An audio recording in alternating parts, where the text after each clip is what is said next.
Oi, pessoal. Então, aqui em Demonstrações Matemáticas 2, a gente vai ver um teorema que está relacionado com a função 1 a 1, que é o chamado injetivo, e a sobrejetiva, que que em inglês é on-to.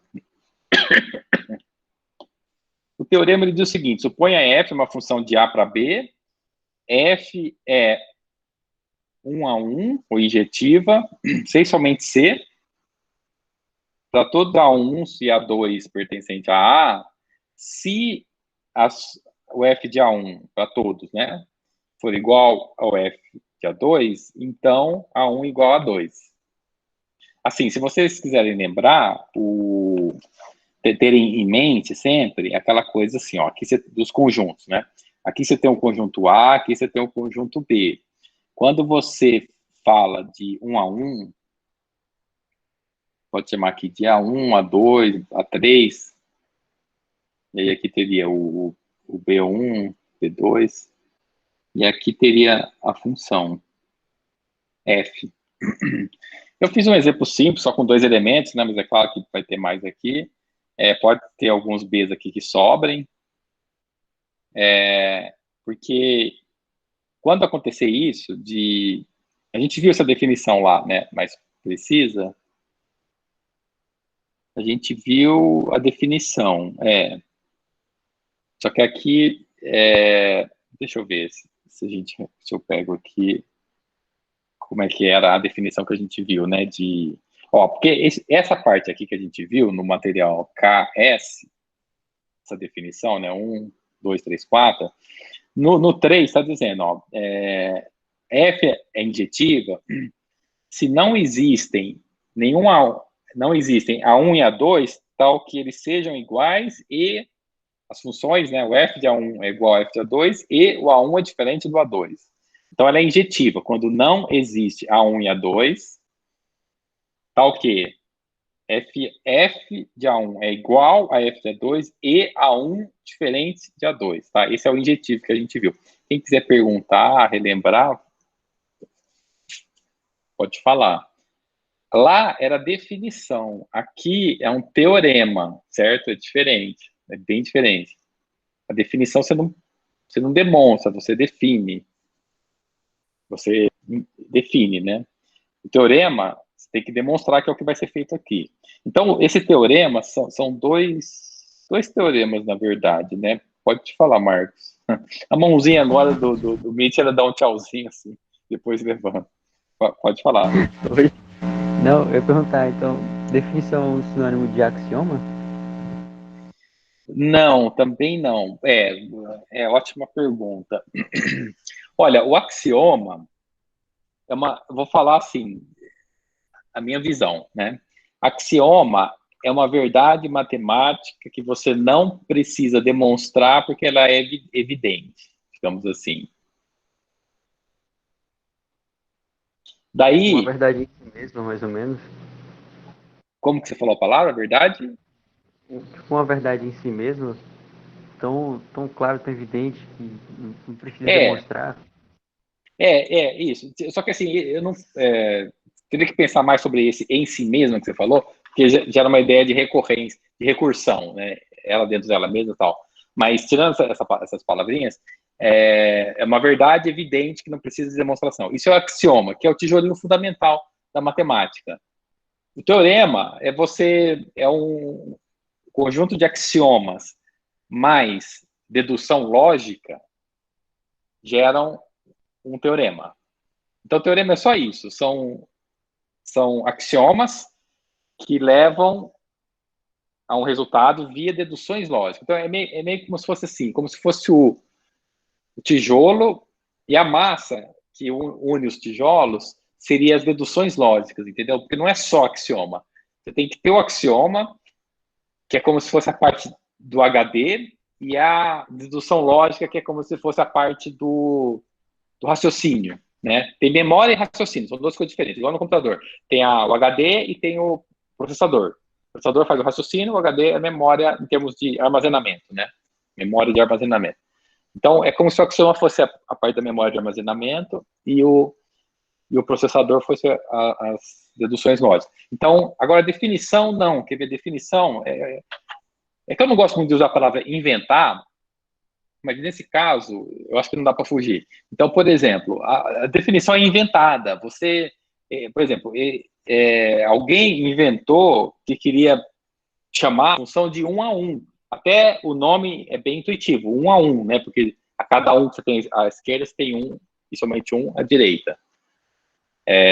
E aí se você definiu, eu quero que aconteça isso, então vamos chamar isso, aí você batiza, dá um nome, e aí você põe em português, em inglês, o que aquilo significa, e depois você passa para símbolos matemáticos, né? Não necessariamente nessa ordem, mas isso é definição, você inventa o que você quer. Se você quiser, por exemplo, se você quisesse inventar um negócio que uma função que a cada 2 à esquerda tivesse 1 à direita, e depois a cada outros 2 tivesse 1, entendeu? Você podia inventar também, aí você chamaria de função 2 a 1. E aquilo seria uma definição. Daí você escreve os símbolos matemáticos, aquilo seria uma definição. Porque você não está provando, você está inventando. A definição você inventa, né?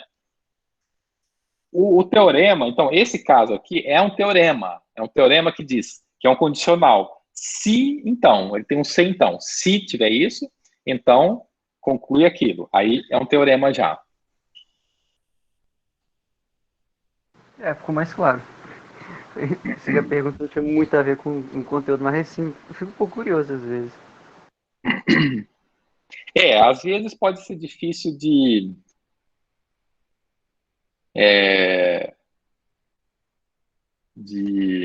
diferenciar um do outro, né? Porque aquela definição, ela está parecida com uma parte desse item 1 aqui, né? Só que nós temos aqui o C e somente C. Então, você tem a ida e a volta, mas a ida e a volta a partir daqui, né?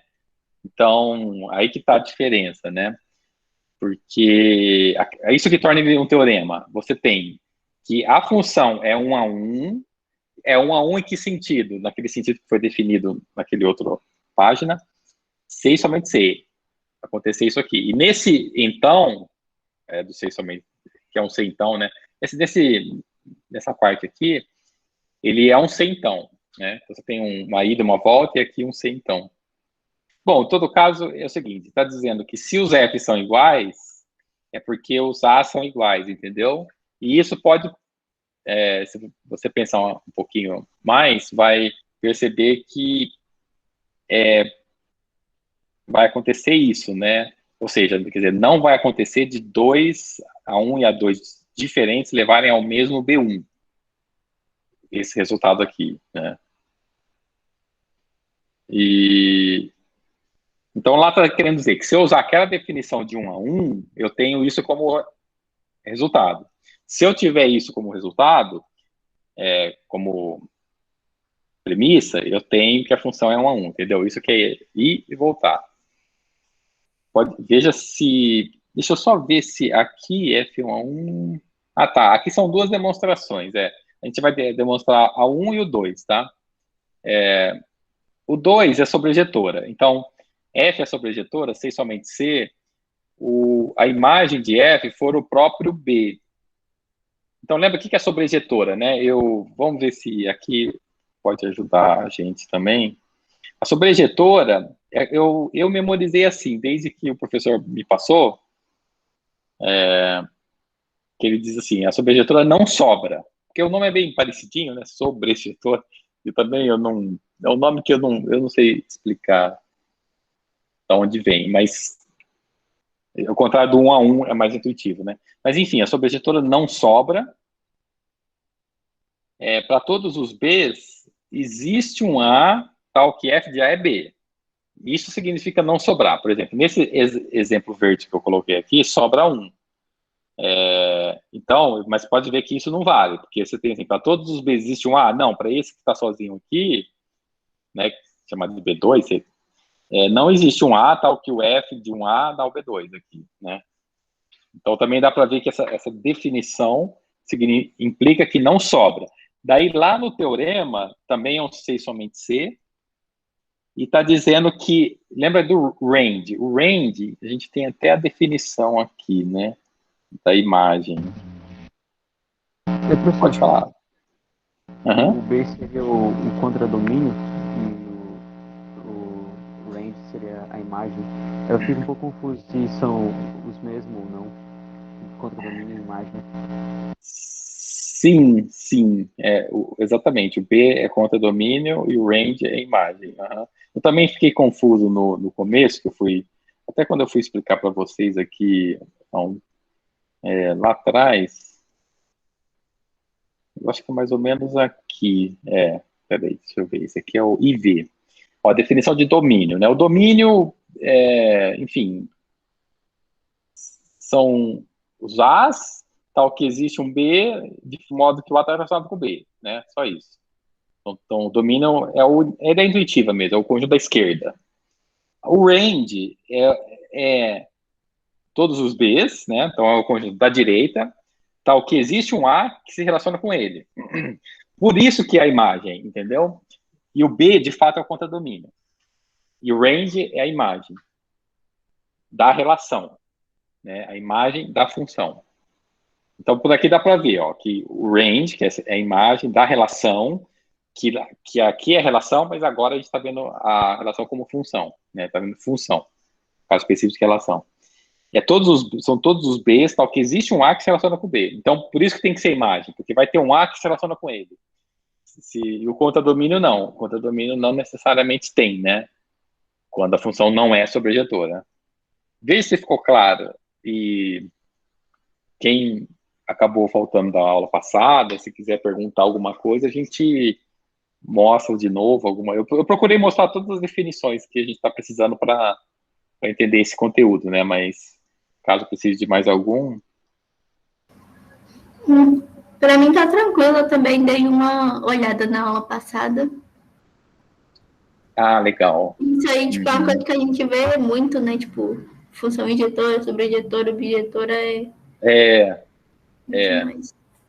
exatamente. E esse teorema é importantíssimo, porque quando você precisar provar, e é muito comum pedir para você provar a função injetora, sobrejetora, bijetora, principalmente, bijetora, porque quando você quer precisa de um homomorfismo, aquelas coisas mais robustas, daí você precisa provar que ela é bijetora. Para provar que é bijetora, é injetora e sobrejetora. E daí você faz por esse método, um dos métodos para fazer é por esse. Depois tem outros que vão aparecer aqui, mas um deles é você tentar por esse caminho. Se não der por esse caminho, você vai e tenta por outro, né? Mas a propriedade é a mesma, né? Só muda a estratégia mesmo. E aqui também fica evidente, né? A imagem é igual ao B. Se a imagem é igual ao contradomínio, é porque a função é, é sobrejetora. Então, vamos à demonstração.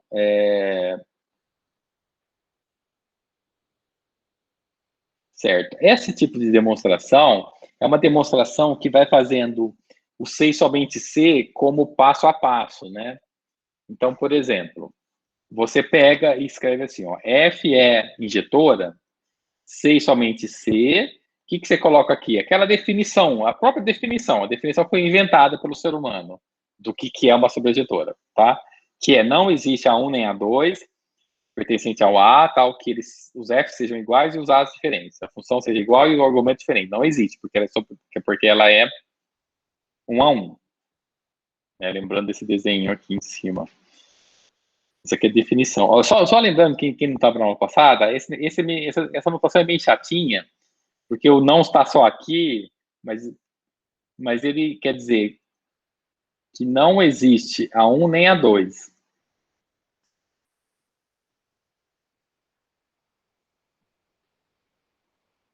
Ou você poderia até interpretar, não existe existe A2. Eu acho que não vai mudar muito a interpretação. A gente ficou um tempo na aula passada falando sobre isso, mas pode ser que nem mude, né? Você fala, não existe A1 e existe A2. Eu acho que não vai mudar muito a interpretação. O importante é entender isso aqui, né? Tá? E também é aquela coisa que se o não passar para aqui, vira para todos, se o não passar aqui, vira para todos, mas não que vai precisar fazer isso, mas é só lembrando. A demonstração já está o C somente C, então a gente não vai fazer a ida nem a volta depois, porque cada passo já é o C somente C, ou seja, é a equivalência, porque o C somente C, né, que no inglês abrevia como IFF, do if and only if, ele é equivalente ao equivalente. Tá? O if é a mesma coisa dessas 3 barrinhas de equivalência. Mesma coisa. Aí, não, aqui, desculpa, aqui a gente fez isso sim. Passou o não para cá, passou o não para cá. Quando você passa para cada um dos lados, é por isso que aquela minha, aqui já é meio perigoso, aquela minha notação de colocar, que eu até pus aqui, não, esse, que eu fiz só com um símbolo do exige, é meio perigoso, mas, quer dizer, ia virar um para todos, não é tão perigoso assim, não. Não, tudo bem, então o 8 é para todos, não, e fica o que você já tem no parênteses. Para todos, agora já deu um abreviado, a 1 e a 2, aqui o não é diferente, o e vira ou, e o diferente vira igual. Tá? Então, o não fez a lei de Morgan, que é distributiva, o igual vira diferente, o e vira ou, e o diferente vira igual. Deixa eu ver aqui o chat.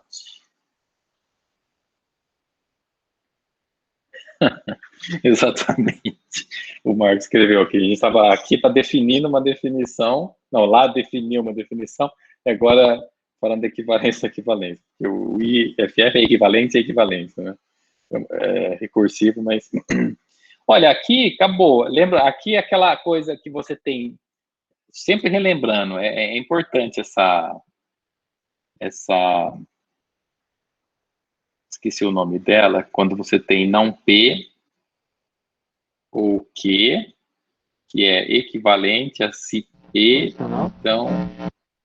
É condicional, mas eu acho que ele... isso é condicional, mas eu acho que ele tinha um nome, essa propriedade aqui, não sei se é contrapositivo. Eu me atrapalho um pouco, às vezes, com alguns nomes. Não sei se é contrapositivo. Eu lembro dela, eu acho que é contrapositiva mesmo, professor. Não, contrapositiva é quando se P, então que é equivalente a não que, então não que. A contrapositiva. Não, mas é a mesma coisa. É porque eu só chamei... Peraí, não, desculpa. Então, eu tenho que fazer... Peraí. Não, tá certo, é não P. Eu achei que eu tivesse trocado aqui os...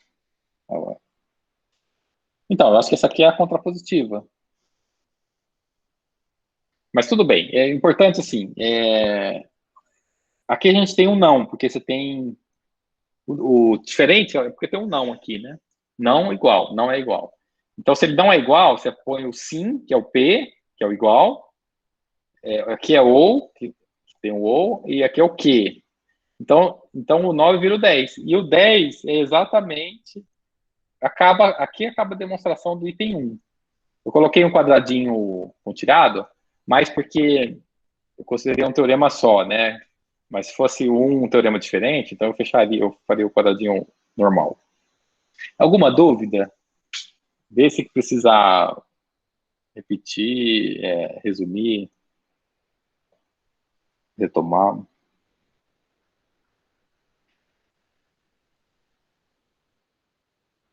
Ó, o 2 está pedindo para falar assim, prove que F é sobrejetora, C somente C, imagem de F é o próprio B.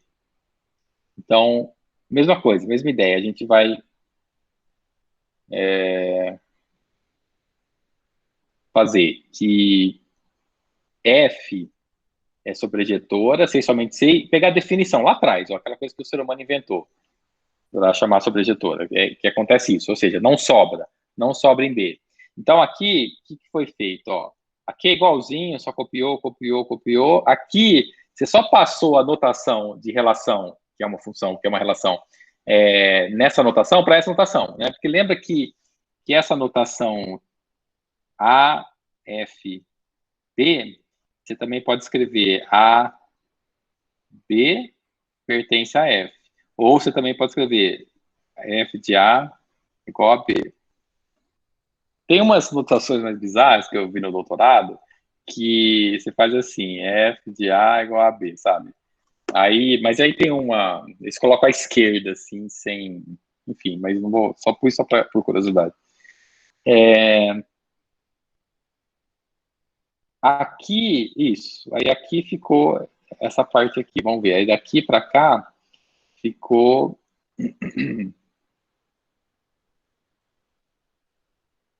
Ó, para todos os...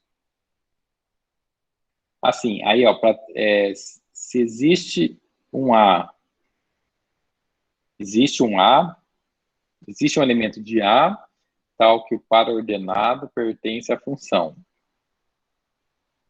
Então, isso aqui é aquela definição de imagem.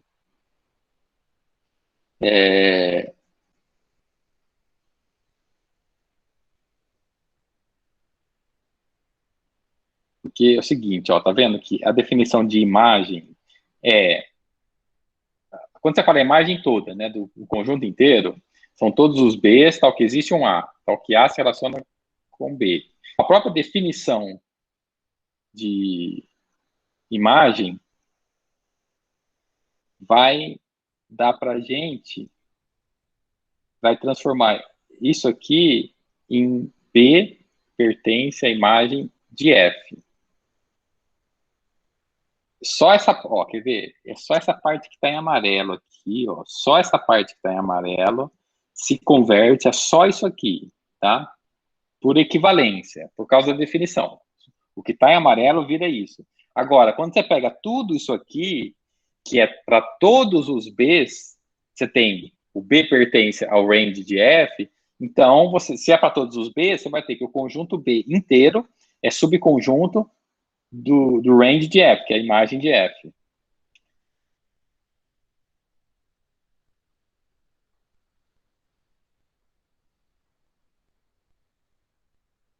Certo. Dá uma olhada se entendeu, enquanto eu vou agora só fazer um panorama aqui do que foi feito no 2. Assim, agora, ó, o 2, a gente está fazendo a demonstração pelo C somente C. Então, a gente partiu disso aqui e foi via C somente C, chegamos exatamente, quer dizer, quase, chegamos nisso aqui, ó. Ó, chegamos no B contido, mas tem que provar que o B é igual à imagem. E a gente chegou no B contido. Então, o Marcos vai saber falar o que tem que fazer agora. Agora é provar que a imagem está contida em B. Isso, exatamente. Agora vai provar que é a imagem contida em B para finalizar a igualdade, para obter a igualdade, né? Ó, porque aqui no 15 foi só uma... Como é que fala? Foi um resumo, que a gente supôs que o F é sobrejetora, provou que o B está contido na imagem, tá? Só fez um resumo do que tudo que foi feito. No 16, da definição da imagem, você tem que a imagem de F está contida em B. Por causa desse aqui, ó. Você pega, pela própria definição de imagem, você concorda que a imagem está contida no conjunto B? Independente se a função é sobrejetor ou se não é. Deixa eu voltar lá. Ó, então, assim, ó, pega só, eu tô só até aqui, ó. Antes desse... a da definição de imagem, a imagem está contida em B. Porque o mais difícil foi provar que o B está contido na imagem. Mas a imagem, por definição, ela está contida em B. Daí você tem, como você tem a partir desse resultado e desse, você prova que é igual.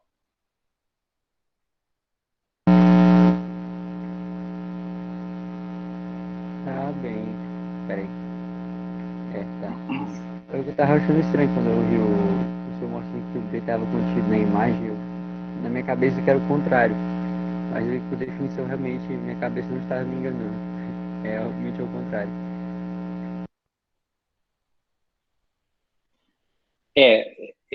Não sei se eu entendi bem o que você falou, mas aqui a gente provou que o B está contido na imagem. Quer dizer, o 15 resumiu, ó, a gente supôs que a F é sobrejetora, provamos que o B está contido em imagem. Ainda nessa ida aqui, pela definição de imagem, você tem que isso acontece, logo isso aqui vai acontecer. Agora é a volta. A volta, que volta do quê, né? Vamos ver, volta do quê? Tá bem sutil esse item 2 por conta dessa igualdade aqui. Então, por que que agora eu tenho que fazer a ida e a volta e no 1 eu não precisei fazer a ida e a volta? Eu vou explicar, mas quem que quer tentar falar por quê? Então, ó, nós temos a Camila dos Santos, a Camila Cunha, quiser falar também, o Marcos e a Juliana, e a Cariana. Pergunta aí de novo, professor. Ó, é o seguinte, a gente provou o teorema 1 e 2. O teorema 1, eu usei esse método do C somente C, porque eu fui por equivalência, né? Não precisei provar a ida nem a volta. Eu fui só por equivalência, e equivalência é a ida e a volta, entendeu? Então, eu já consegui provar, até no 10 aqui, a equivalência. Acabou. Fechou a demonstração da propriedade 1 aqui do teorema. No teorema 2, eu comecei assim também. Só usando C somente C. Aí eu esbarrei aqui nessa conclusão. Daí, eu precisei, a partir daqui, considerar a ida e a volta. Né? Deixa eu falar da ida. A ida, que é supor que o F é sobrejetora, concluir isso. Mas, se você pegar a definição de imagem, você conclui isso, que juntado com esse outro, chega no que você quer. Então, se você resumir o 15 e 16, ficaria: você supôs isso e conclui isso, tá? Se você resumir. Então, você tem o C, então, aqui. Agora, eu fui na volta, mas eu quero dizer assim, pô, é bem sutil aqui. Por que agora eu estou fazendo a volta se lá eu não precisei, no 1, né? Não precisou fazer tudo isso. Pode falar, Marcos. Peraí. A gente está tratando de uma igualdade, e no caso da igualdade, o igual equivalente também ao C e somente C. Aí, no caso, o senhor mostrou que ele estava contido, porque era sobrejetora. Aí agora o senhor estava mostrando que se ele for igual, ele implica em ser sobrejetora. Isso, exato. Tá, exatamente. O Marcos falou correto. Deixa eu só falar em outras palavras. Esse método de fazer as equivalências do C somente C, C somente C, C somente C, e até esse C somente C aqui, ó, tá perfeito. Você já está provando a ida e a volta. O problema é que agora a gente se deparou com o fato de que não é uma igualdade, é o subconjunto. Só que pela definição, você tem que o outro também é subconjunto dele, de tal modo que você tem a igualdade.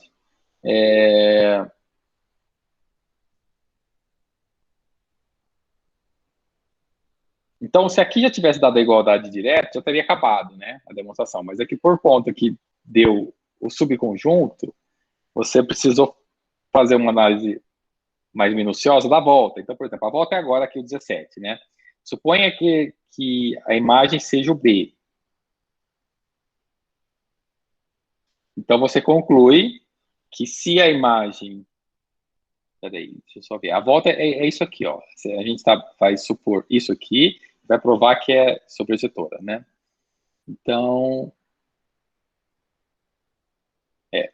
Aí é o seguinte, suponha que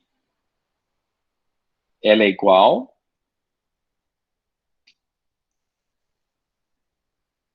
E daí está concluindo, bom, se ela, evidentemente, que se ela é igual, se B é igual à imagem, o B é um subconjunto do range, né? Mas por que isso... Pode falar. Uhum. Acho que agora eu estava vendo a coisa que o senhor mostrou que se ela é sobrejetora, implica que o B é igual à imagem. Aí o senhor está olhando agora se de fato acontece o contrário, de B ser igual à imagem, implicar ela ser sobrejetora. Isso. É isso mesmo que é para fazer. Ó, o que é sobrejetora, né? Sobrejetora é para todos os Bs, existe um A que se relaciona com o B, tá? Para todos os Bs, existe um A que se relaciona com o B. Para todos os Bs, esse é sobrejetor. Para todos os Bs, existe um A que se relaciona com ele. Então, quando você fala que o B está contido na imagem, você está Isso aqui já é uma característica da sobrejetora, né? Concorda? Porque se o B está contido na imagem, é porque não sobra elemento, então é sobrejetora, entendeu? Eu vou só complementar com explicação. Vou pôr em português mesmo, ó. A partir disso, claro que isso acontece, e daí vou colocar agora um pouco informal, só para entender a ideia, né? Não sobram elementos em B.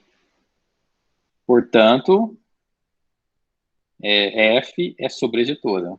Então, é só um detalhezinho que o autor resolveu parar aqui na hora de explicar, porque ele já achou que, parando aqui, já ficasse óbvio que ela é sobrejetora. Mas como é muito... Na minha opinião, é sutil, né? Esse fato aqui. Mas, então, eu coloquei mais esses dois argumentos que finalizam. Só o 18, o 18 foi o que eu falei, tá? Eu já tinha comentado, que ele está dizendo que é eficiente escrever demonstrações dando o C somente C como uma cadeia de equivalências, né? Ou seja, fazer vários passos como C somente C, que é equivalência a fazer com equivalência.